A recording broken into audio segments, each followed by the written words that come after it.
Welcome to the most unbiased, unfiltered podcast in Bulls Nation. Welcome to the Bulls Guys podcast. We are your Bulls Guys. I'm your co-host, K-Dub, and this is my co-host, Kataka. What's going on, people? Kataka, this is a very anticipated podcast, it seems, man. We've been having trouble getting on the air. Our Bulls got knocked out of the playoffs situation, and we're going to give our thoughts right after this break.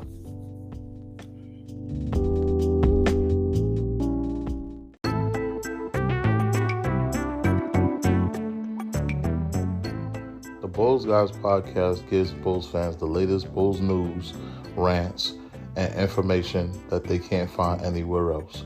Catch K-Dub and Kataka on the Bulls Guys podcast. The Bulls Guys podcast can now be heard on YouTube. Get all your latest news, debates, rants right here on the Bulls Guys podcast.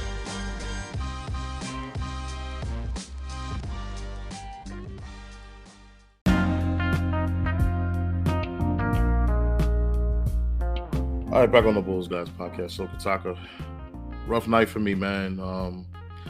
This was a very, very tough loss. The Bulls lose to the Heat, 102-91. A hard-fought game. The Bulls was pretty much neck and neck with the Heat all the way until the fourth quarter. About 3 minutes in the fourth quarter, Bulls with a 5-point lead. And Jimmy Butler gets fouled by Caruso on a 3-point play. And then Jimmy comes down and give a pass, a no-look pass to Strus for a layup and tie the game. And then they went downhill from there. The Bulls never was the same after those two plays in which the Heat tied the game up. And the Heat finished the game on like a 10-0 run or something along those lines. Yep. And it was over, man. And it was like, I'm not gonna lie, Kataka, I took this one really hard, brother. Yeah, I think all of Chicago took a hard, man, including myself, because this was a game, man, that for a fact we match up evenly, that we was going to make it real competitive, man, but it was just some costly mistakes and some bad coaching at the very end that cost us this game. Yeah, man, I don't know for the life of me why Andre Drummond was taken out of this game, and I don't know why he was taken out of the game all of this season. Like, Billy Donovan, I don't know what it is with Drummond, or he don't like him or something like that, but man, it's like this guy can't stay inside in the game. This coach keeps pulling him from the game, and this was a point in time where Drummond was getting rebounds, he was getting blocked shots, he was getting putbacks, he was giving us life and breathing life into us, and then this coach takes him out, and then the Heat just destroys us on the inside, getting easy layups from from Jimmy Butler, from Adebayo attacking the rim and getting fouled and a layup. Like, it was just, as soon as he went out, it was like the floodgates opened to attack the rim for Miami Heat.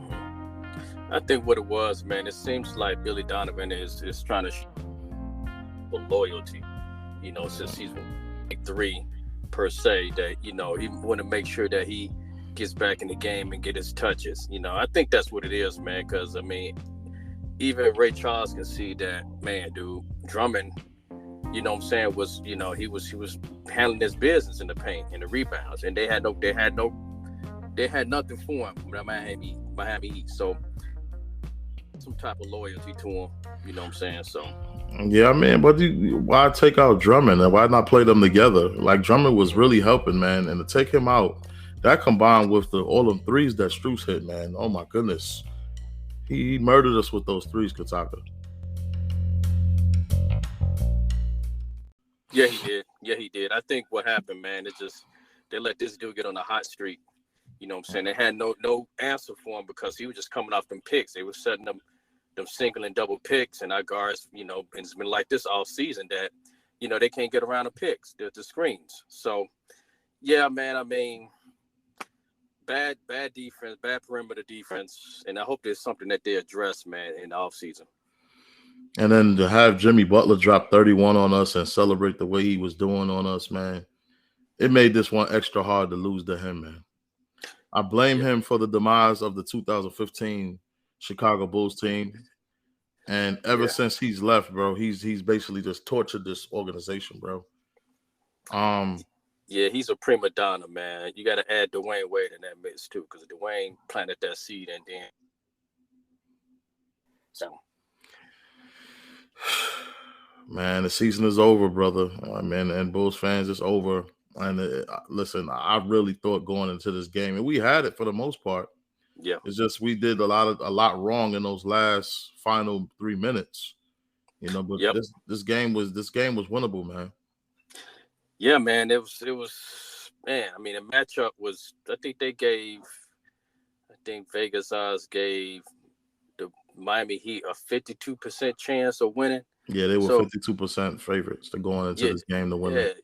yeah, yeah. So it was pretty close, man.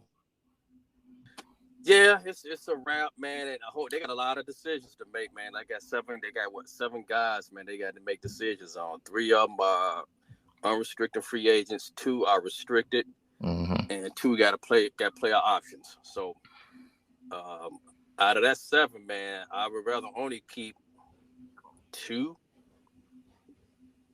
people, Mm-hmm. and that's Javante. I feel like this game was winnable, and I feel like this game was basically a telltale sign of what needs to change going forward next season. The coach desperately needs to be changed. Mm-hmm, We mm-hmm, need a new head coach. He don't know how to utilize these guys and utilize this roster. This roster is a really good roster, and you give mm-hmm, this roster to a lot of these coaches around the league, they'll make a better use of this roster. mm-hmm. First of all, Drummond wouldn't have been out the game based on the impact that he had in the fourth quarter. Why would you take him out? Right. Somebody goes 10 for 20, or somebody goes 20 for 20 and hit every shot in the fourth quarter, you take him out. There's people looking at you like you're crazy. Yep. He didn't do nothing wrong to get pulled from the game. So I don't understand why did he take him out unless he wanted to lose. Right. And I'm starting to feel like that because he's making the coaching adjustments that don't make any sense.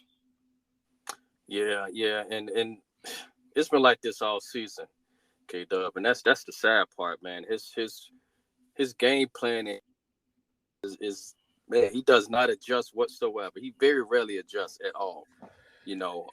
But as far as coaches, I mean, who would you see? I mean, who's available other than Udoka? I mean, we have to see who's gonna get fired over the next couple of weeks. Um, but man, I mean, like I was telling my wife, I'm like, shoot, we don't necessarily have to have no big name brand coach. Really, let me look at Mike Brown, which coach of the year. You know what I'm saying? Uh-huh. And rightfully deserved. He took that team, even though he got fired about 100 times. You know what I'm saying? But he was under some good tutelage of different top coaches, man. That he got a system bound pat and is working with the right. They got the right players, and we just need the right coach that the players can vibe off of. You know what I'm saying? That they'll listen to. I don't think deep. The Heat only had 10 threes in this game, believe it or not, though. Who's that? The Miami Heat. Yeah, they was quality threes too. 10 for 30. Yeah, their back breaking happened at the wrong time. Strus with 31 in this game, man. I don't know how the hell he even get 31. Shit, he had like 5 threes in a row. Yeah, man. This He was had just like what pathetic, bro. This was just 17 in the first quarter, I think. First half. See, coming into next year, I need a Chicago Bulls team that thinks defense first and points last. Mm-hmm. They keep trying to outscore teams and come into these games just trying to score, not realizing that the other team on the other side can match their scoring. You have to shut teams down. Right. And I don't care what era we're in and how the league is now. Chicago Bulls basketball has always been defensively first, Mm-hmm. score second. Yep. Unless you got Michael Jordan on your damn team. But even they were defensive minded. And even that team too. I mean, Yeah, it's like look at them old Bulls games when they grab rebound and get a steal. They pushing and that's another thing. Everybody don't run the man when they get a steal. Man, it's only like 1 or 2 people down on the other end of the court. Everybody else is on the other half. I don't get it. I don't get that. So yeah, you're right. Defense. Well, you got to look on the bright side of this. AK got to make some moves now. He has to. He don't have a choice. He had a choice last year. He had a choice this year. But I mean, he had a choice at the trade deadline this year. Hmm. But now that everything has unfolded, if he don't make a move this offseason, he's gonna look really bad. Yeah. You telling me that you brought a team that was a 6 seed last year back because you had confidence in them. They was a 6 seed, got eliminated in the first round, won one game. How did you believe in them? Then they come into this season, no playing game. I mean, no, they Hmm. had a playing game, but failed to make the playoffs. Right. What's your excuse to bring this team back next year? Right. You got Patrick Beverly, you had Andre Drummond, and it still didn't work. And I still think most of our problem is coaching. Yeah. So even if you make that decision and keep the same roster, I'll be cool with that. But you got to do one or the other. You got to either change the players to match Billy's style, or you got to fire him and hire somebody else that can better use this roster. But Yeah. something has to be done. I agree with you, but it's a part that I disagree. If you bring Billy back, you still got to make a few roster changes, and it starts with point guard. Second, you got to have a bona That's fide what I power just said. forward. I said if we bring No, him back, we have to make roster changes yeah, because his style, he wants to play fast. And listen, it might work for him if you give him the right players that he needs. But I don't think you could beat nobody just shooting threes no more. I just think the league has changed a little bit. yeah. I really wonder if Billy has some type of say, or you know what I'm saying, when it comes to talking to AK, to asking him what players works best in whatever system that he's running. Well, obviously some miscommunication because none of these guys can shoot a three worth a damn. Yeah, So that's I don't true. understand why they shoot so many damn threes. They're not 3-point specialists. Yep. It's only a few of them, and they don't even shoot them that well. Mm-mm. So how you trying to be a 3-point shooting team and you can't even knock them down? You shot 8 for 28 in this game. That's Yeah, horrible. that's very, very much horrible. Yeah, 28%. not good. I know high school teams shooting better than that. So if you shot 28% and you shot 8 for 28, the best thing you can do to remedy that is get some stops.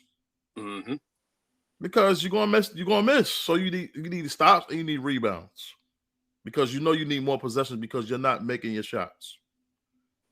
And they're not doing that. They're giving teams second chance points. And another caveat: if you're gonna want to shoot through, start driving to the hole. Everybody start cutting. Once the defense collapse, whoever's the hot man or the best shooter need to be somewhere in the corner or somewhere behind the arc, ready to unload. And You know what I'm shooters saying? don't get a lot of free throws, bro. Right. Shooters do not get a lot of free throws because they're shooting the ball. But when you attack the rim, you get way more free throws. Mm-hmm. So that's the caveat. If your shot's not falling, attack the rim and force them to foul you so you can get to the line and make some free throws and put points on the board. Mm-hmm. But these cold spells that the Bulls be having, man, it's the main reason why they lose. Yeah. And we need a system next year where the ball constantly moves. I don't want no hero ball and isolation plays. I don't want to see that shit at all. Unless we really, really need a bucket, and then we can go to Zach and say, take us home. But Zach had a lot of costly turnovers in this game.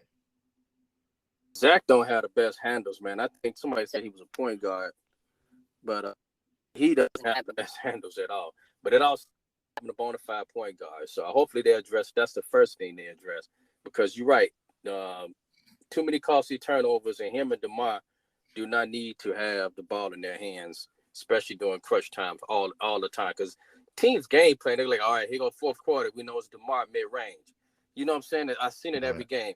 3-point, they start doubling up Zach because they know Zach got the worst handles, and then he's gonna do it. He's gonna turn the ball over. So it's like after that, I mean, where else do we go? Because Vooch is not going to the paint. He ain't calling for it. He too busy behind the arc. So yeah, you're right, man. It's too many costly turnovers.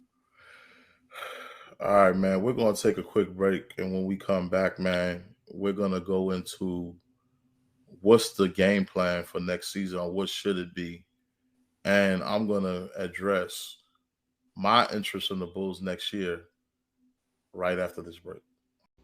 It's the Bulls Guys podcast. Follow us on all social media platforms. Show us your support.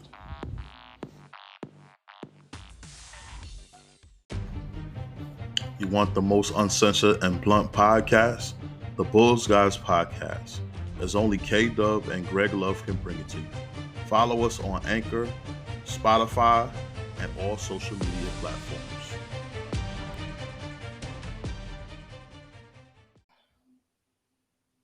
Back on the Bulls Guys Podcast, so Kataka, we basically went to the break saying that what's the game plan for next year? And I'm going to voice my opinion on my interest in the Bulls next year, which is very low. What's the game plan next year? Well, my take, number one, is to figure out who you keeping out of those. Because that, whoever you're not keeping, you need to free up the cap space and get your. And then the second thing would be the point guard. So you need to find out who you're gonna keep out of those 7 players. Who's worth it? Evaluate them. You know what I'm saying? Because it starts from there. Because that'll tell you how much money you got. Yeah. So that's what I would start. I think you got to get rid of either DeMar or Zach. You can't keep both of them. I think they're both high volume scorers that need a lot of possessions. And I think when you got 2 guys like that, it takes away from the team.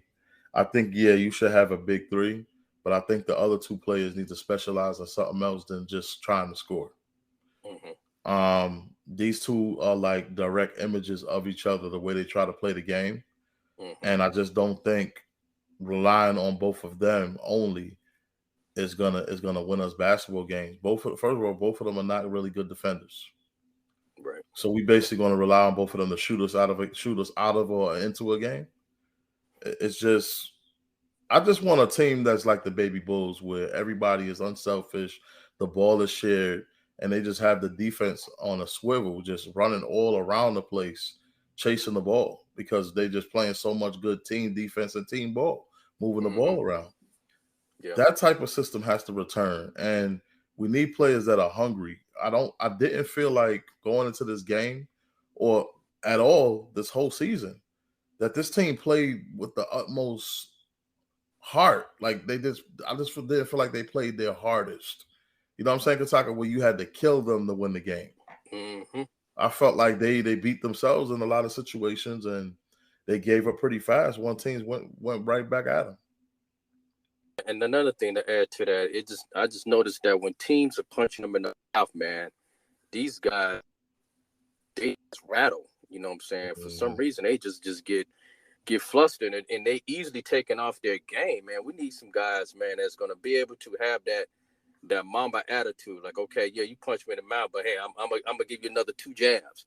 You know what I mean? And just go toe to toe. And man, that's what the Baby Bulls did back in the day, because everybody knew their role. You know what I'm saying? Even Derrick Rose is gonna drive. You know, you got Ben Goin, he knew his role. He wasn't trying to, you know what I'm saying, trying to do too much. He just know that his game is just to, hey, shoot the lights out. Joakim had his role. You weren't catching Joakim by the 3-point line. Joakim is there to get the garbage, the garbage baskets and blocking some shots. So everybody had their role, man. But it seemed like everybody just wants to either shoot threes or pass the ball to DeMar and Zach, and that's it. And Ben Gordon was the highest scorer on the team coming off the bench. Mm-hmm. So you don't have to start, huh? Yeah, he was the microwave, the Vinny. Yeah, man, you don't have to start to get your point across, man. But it's sad that the season ended like this, fans. And this is our last show and going until next year, until the season starts back. And man, like, I thought we was gonna have another week of podcast, Kataka, at least 2 weeks. It would look like it's over, and we gotta regather ourselves for next year, and hopefully we're talking a lot on the podcast about how much games we're winning, because it's like the Bulls have hit rock bottom right now, in my opinion, with that loss. Mm-hmm. They hit rock bottom. Like, you can't even get into a playoff spot, and you were given a play-in chance to get in, and you still couldn't get in. That means you're really horrible.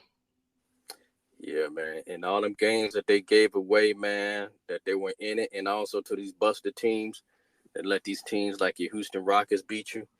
Now that Mhm. shit's coming back to haunt them. You know what I'm saying? They Yeah. didn't even be in the play in. You know what I'm saying? So, yeah, man. All right, man.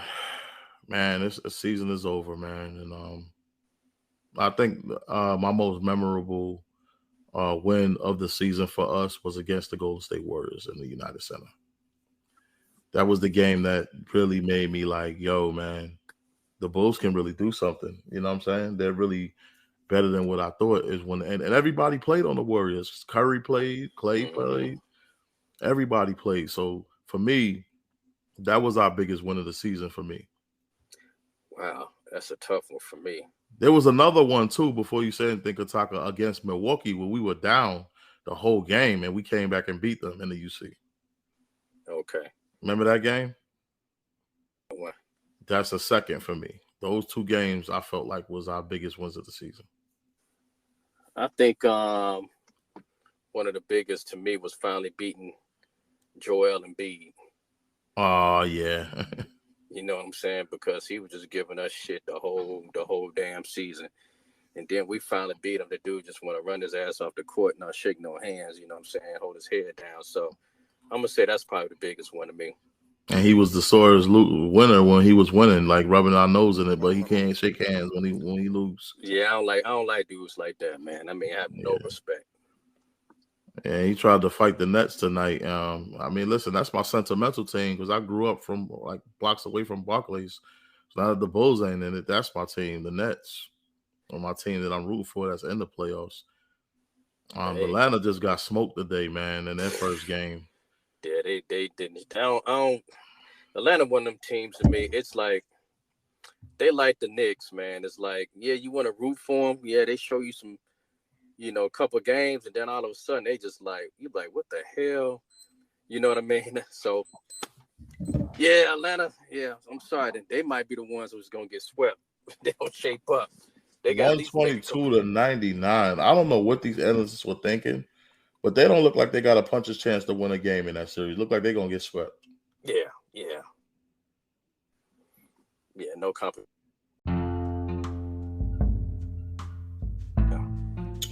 So man, it's the end of the season, folks, and appreciate all your contributions all season. The people that have subscribed to the podcast, we Hmm. appreciate you. We're hoping to have a lot more subscribers, at least by next year, or even in the very near future. We're trying to grow. Podcasts can't grow unless they have fans to support them.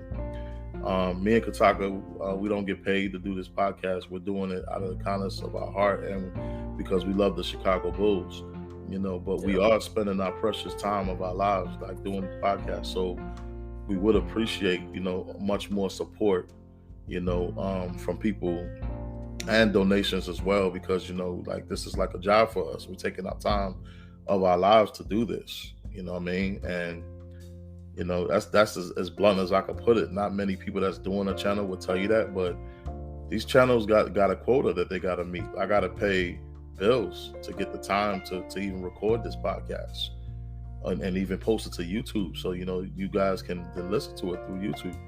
So, we have an overhead, and I'm just taking it on the chin, and not many people are supporting us, but we do have some that are, and I appreciate those. But we would just like you guys to support us a lot more. We're a new channel, and we're still in the growing process. But we can't grow without you guys.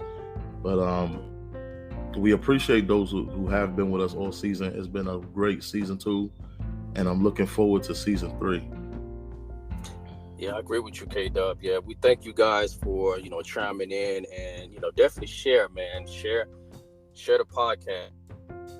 We want to know somebody that loves sports, that loves the Bulls. Hey, male or female. Mm. We don't get paid for this, but we have a passion to just talk sports. We're sports lovers. We Chicago Bulls lovers. So yeah, definitely we thank you guys, and hey, encourage you guys that's listening for the first time to keep listening. And hopefully in the off season we have some better news, some great news, and hopefully management will prove us, get us a juggernaut. So thank you. All right. All right, Chicago. Thank you for joining us. Season's over, and we'll be back next year. I see positive things, especially if AK is willing to make some moves. And thank you for joining us. All season. Once again, also like and subscribe to the channel, support. And until next year, Bulls fans, go Bulls. Go Bulls.